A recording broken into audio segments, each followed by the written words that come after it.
All right, continuing with our discussion on induction, we'd like to do some examples now. The first example we did was the typical, typical wire loop with a bar. You pull the bar, talked about energy put in, energy taken out, or energy put in going into resistor, power. So what I'd like to talk about next is an example of, your quintessential generator. Let's say you have a loop, okay, and the loop area is A. Okay, this is what you expect to see in generators all over the world. What you have is some sort of something driving this loop, okay, and you have leads here that you can, connect to whatever power your city or whatever it might be, right? And the loop area is A. This is sitting in a magnetic field B external, okay. And we are going to have this loop sitting on an axis so that it can swing this way, it can spin this way at angular speed omega. What I'd like you to think about now, guys, is what would the expression for the induced EMF or the current flowing in the circuit be, right, if I spin this at angular speed omega. So pause that for a minute and do that calculation quickly on your end. Please pause the video, do the calculation, and see what you come up with. Okay, so we're spinning this loop at angular speed omega in the presence of an external magnetic field, and we'd like to see what epsilon induced will be. So epsilon induced is negative d phi magnetic by dt. Signs don't matter much in this case. We're just looking for values. So what is d phi magnetic by dt?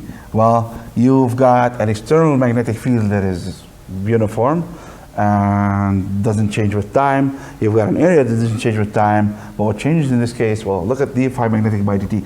D by dt of phi magnetic is integral b dot dA, which is simply b a cos theta.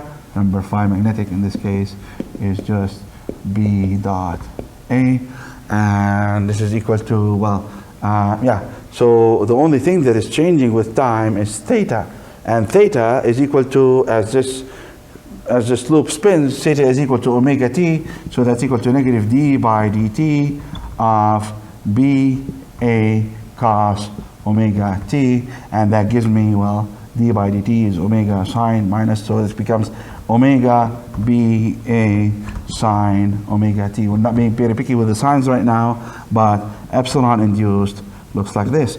And if this loop has resistance, then I induced, resistance R, I induced will look like omega b a sine omega t divided by R, right? And you have now what you created a AC current, right? You have dynamic current, you have alternating current, and this is exactly how you power things.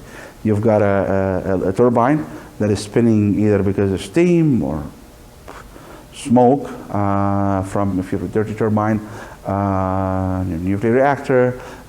You got waterfall. You got, what determines the power coming out is power going in minus the losses.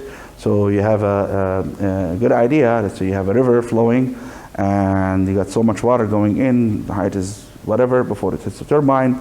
You can calculate the maximum theoretical capacity of the power station based upon how much water flows through the generator. Okay? So